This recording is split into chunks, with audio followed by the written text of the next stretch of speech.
આજની ધર્મકથા. પ્રણામ. પંડિત શ્રી વીર વિજયજી મહારાજ એમના દ્વારા રચાયેલી 64 પ્રકારી પૂજા, એ પૂજાની ચોથી ઢાળ, એ ચોથી ઢાળની ત્રીજી પુષ્પ પૂજા. અપચખાણી ચોકડી ટાળી અનાદિની ભૂલ, પરમાત્મ પદ પૂજીએ કેતકી જાય ને ફૂલ. પુષ્પ પૂજા દ્વારા અપ્રત્યાખ્યાનીય પાપ કઈ રીતે ટાળવાના, એ ટાળવા માટે કયા કયા આલંબન આપે છે, કોના ઉદાહરણ આપ્યા છે કથાઓ દ્વારા, એ આખી વાત આ ઢાળની અંદર. અને કેટલાક પારિભાષિક શબ્દો, જે શબ્દોને એમણે આપણી સમજણ માટે બહુ વ્યવસ્થિત રીતે મૂક્યા છે. ફૂલ પૂજા જીન રાજની રે વિરતીને ઘર બાર સનેહા, તે ગુણલોપક અપચખાણી જે ક્રોધાદિક ચાર રે સનેહા. ફૂલ પૂજા પ્રભુની જે છે એ શા માટે કરવાની છે, તો પહેલાં જ એનો આશય લખે છે. તમે જુઓ, આ એમની એક લાક્ષણિકતા રહી છે. દરેક ઢાળની શરૂઆતમાં એ એક શબ્દ દ્વારા એ પૂજાનો આશય લખે છે અને પછી એ રહસ્યોને ખોલે છે. બેસિકલી આ ક્રિયાની પદ્ધતિનો ક્રમ છે.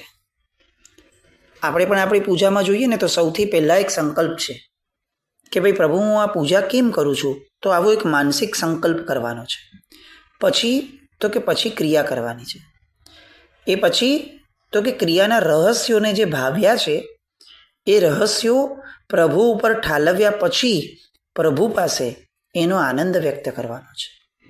અને પછી એને સંકલ્પપૂર્વક એ આખી પ્રક્રિયાને એ બાંધી અને એના પુણ્ય, એના દ્વારા ઉત્પન્ન થતી ઉર્જા, એ બધાને એક દિશા આપવાની છે. આ આપણી પૂજાનો ક્રમ કે કોઈ પણ ક્રિયાનો આ ક્રમ છે. સામાયિક પણ કરીએ તો બી આ જ, પ્રતિક્રમણ પણ કરીએ તો પણ આ જ. આપણા લોકોનો ઇશ્યુ થોડો એ રહ્યો છે કે આપણે કોઈ પણ ક્રિયામાં તરત જોડાઈ જઈએ, તરત ક્રિયા કરવાનું શરૂ કરી દઈએ અને ક્રિયા કર્યા પછી તરત જ બીજી ક્રિયા કરવાનું શરૂ કરી દઈએ. એટલે પૂર્વ અને પશ્ચાત ભૂમિકા, એમાંથી સંકલ્પ અને આશય, લક્ષ્ય, એ બંને નીકળી ગયા. એના કારણે શું થયું, તો કે પૂજા સાથે આપણું કનેક્શન જ ન થયું. એનું પરિણામ શું આવ્યું, તો કે 80 વર્ષ સુધી પણ પૂજા કર્યા છતાં આપણે પૂજાથી ભીના ન થયા. આપણું હૃદય એ પૂજાથી સંવેદનશીલ ન બન્યું. કેમ ન બન્યું? આમ સામાન્યપણે આપણે વિચારીએ કે કોઈ પણ ટેસ્ટી વસ્તુ ખાતા પહેલાં આપણે ભૂખ જન્માવીએ છીએ.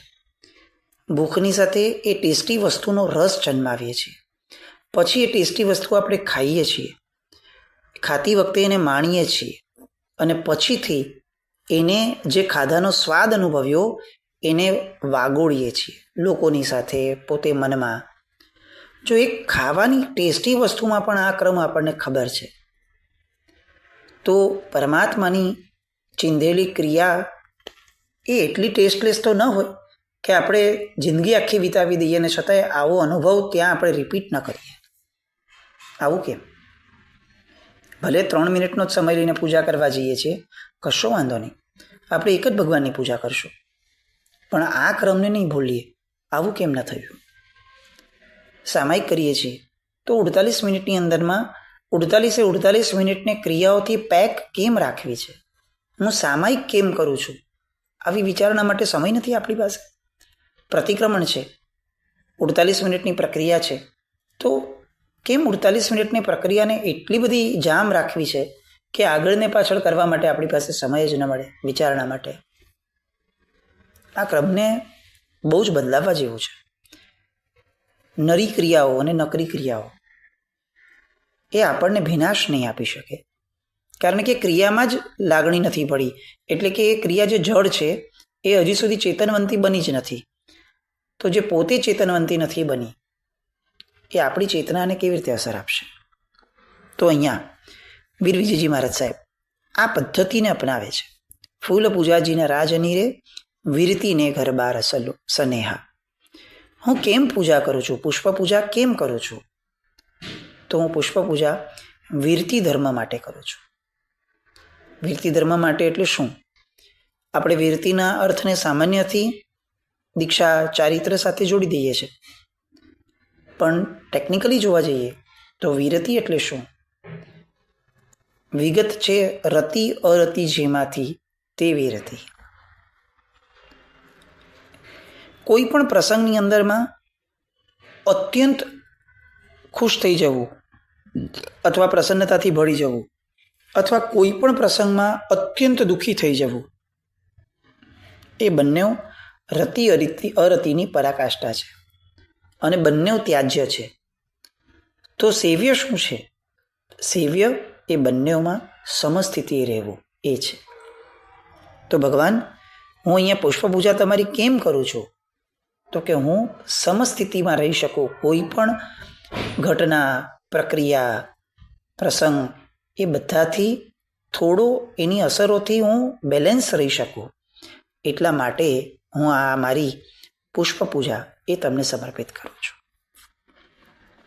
તો હવે આગળ એ વાત કરશે કે આવું બેલેન્સ કરવા માટે મારે કઈ કઈ વસ્તુ કરવાની જરૂર છે. મેં આશય તો નક્કી કરી દીધો કે ભાઈ મારે દિલ્હી જવું છે, તો હવે દિલ્હી જવા માટે કઈ કઈ વસ્તુઓ મારે ક્રોસ કરવી પડશે ત્યારે હું દિલ્હી પહોંચીશ, એ આગળ વાત કરે છે. તે ગુણ લોપક અપચક ખાણી જે ક્રોધાદિક ચાર રે.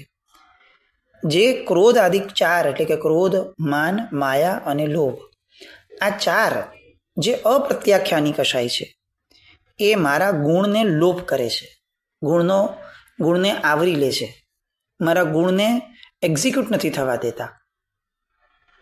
હવે એ ચારની વાત કરે છે. ચાર ચતુર ચિત્ત ચોર ટારે મોહ મહીપતિ ઘેર રે 40 સાગર કોડા કોડી બંધ સ્થિતિ અનુસાર રે ઉદય વિપાક અબાધા કાળે વર્ષ તે 4000 રે. બધી પ્રકૃતિની વાતો, કર્મ પ્રકૃતિઓની, એમાં એક શબ્દ આવ્યો ચાર ચતુર્ચિત્ત ચોર ટાળે. તો આપણને ખ્યાલમાં છે કે આ ચાર ક્રોધ, માન, માયા, લોભને ઉપમા શેની આપી? તો કે આ ચતુર ચિત્ત ચોરટા. હું અત્યાર સુધી જળ પૂજા અને ચંદન પૂજા દ્વારા ચતુર તો બની ગયો છું, પણ હવે ચતુર હોવા છતાં મારા ચિત્તની કેટલીક ચોરી કરી લે છે કેટલાક તત્વો. ચોરટાઓ છે કે એ લોકો આવી અને મારા ગુણની ચોરી કરી જાય છે. તો કોણ આ ચાર છે? તો કે ક્રોધ, માન, માયા અને લોભ. હું ચતુર હોવા છતાં આ લોકો મને મૂર્ખ બનાવી અને મારા ચિત્તની અંદર રહેલા ગુણો એનો લોભ કરી અને ચોરી કરી જાય છે. ક્યારે કરી જાય છે? તો કે વાર તહેવારે દરેક ક્ષણે આવીને આ લોકો આવી રીતે મને હેરાન કરી જાય છે. મોહ મહીપતિ ઘેર રે. પછી 40 સાગર કોડા કોડી બંધ સ્થિતિ અનુસાર રે, એટલે 40 કરોડ કોડા કોડી સાગરોપમની જે સ્થિતિ છે, જે ગઈ ઢાળમાં પણ આપણે આવેલી અનંતાનુબંધી કશાય પછીની, જ્યારે 40 કોડા કોડી સાગરોપમની બિયોન્ડ જાય ત્યારે અનંતાનુબંધી, અને 40 કોડા કોડી સાગરોપમ સુધીનું રહે ત્યારે અપ્રત્યાખ્યાની કશાય. આને આપણી ભાષામાં સમજીએ તો 1 વર્ષની બિયોન્ડ જાય, 360 દિવસ ક્રોસ કરે કોઈ પણ કશાય, તો એ અનંતાનુબંધી થાય. 360 દિવસની અંદરમાં એ કશાય પતી જતા હોય તો એ દ્રવ્યથી અપ્રત્યાખ્યાની કશાય કહેવાય. ઉદય વિપાક અબાધા કાળે વર્ષ તે 4000 રે. અહીંયા એક શબ્દ આવે છે અબાધા કાળ. આપણે કદાચ એનું વિવેચન સામાન્યથી લીધેલું હતું, પણ અહીંયા શબ્દ આવ્યો છે અને બહુ સામાન્યથી સમજીએ છીએ. અબાધા કાળ એટલે શું?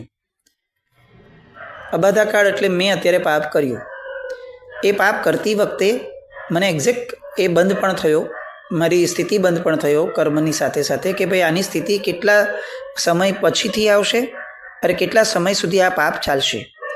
પણ એ સમયે એક વસ્તુ જે અલગ ઊભી રહે છે કે ભાઈ આ પાપ શરૂ ક્યારે થશે? કારણ કે હું જેવો પાપ સેવું છું, કરું છું, એ જ સમયે કંઈ પાપ ઉદયમાં નથી આવી જતું.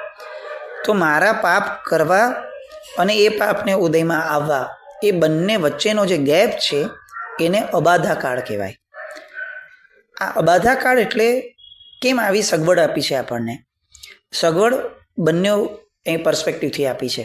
એક પર્સપેક્ટિવ એ છે કે આ માણસ જેણે ખોટું કર્યું છે કે સારું કર્યું છે, એ અગર એને યા તો એનાથી પાછો ફરે છે તો આ અબાધાકાળ એને કામમાં આવી ગયો કે ભાઈ એને ભૂલની માફી માંગી લીધી, તો ચાલો હવે આ અબાધાકાળ છે એ જ દરમિયાનમાં એને એક આપણે માફી આપી દઈએ કે ભાઈ ચાલો તે ભૂલ સ્વીકાર કર્યો છે, બરોબર સ્વીકાર કર્યો, ઓથેન્ટિક વ્યક્તિ આગળ સ્વીકાર કરી લીધું છે, એમાંથી તે સજા ભોગવવાની હોય તે ભોગવી લીધી છે, તો એક કામ કર, હવે હું તને આ સજા નહીં આપું આ પાપની.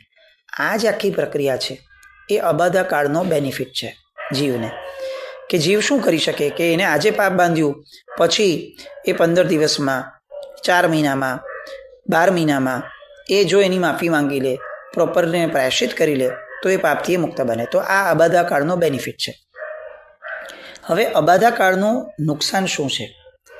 તો અબાધા કાળનું નુકસાન એ છે કે આજે મેં પાપ બાંધ્યું, એ પછીથી જે સમય હજી મને ગ્રાન્ટ આપવામાં આવી છે કે જો આટલો સમય તને લિવરેજ આપવામાં આવે છે, એ સમયની અંદરમાં પણ હું વારંવાર એ પાપ ઘૂંટતો રહું, એ જ પાપના આધાર ઉપર એને લગતા બીજા પાપો કરતો રહું, તો એ પાપ એ મારા સંસ્કાર પડી જાય.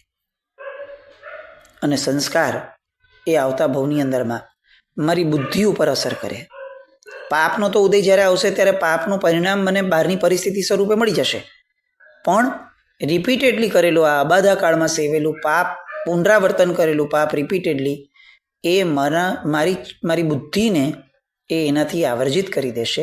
અને ગમે તે ઉદયકાળ હશે, સારો કે ખરાબ, મારી બુદ્ધિ એ પ્રમાણે ચાલશે, જેને આપણે અનુબંધ કહીએ છીએ તે. તો અબાધા કાળ શું કરે છે? તો અબાધા કાળ અનુબંધ નક્કી કરવાનું કામ કરે છે.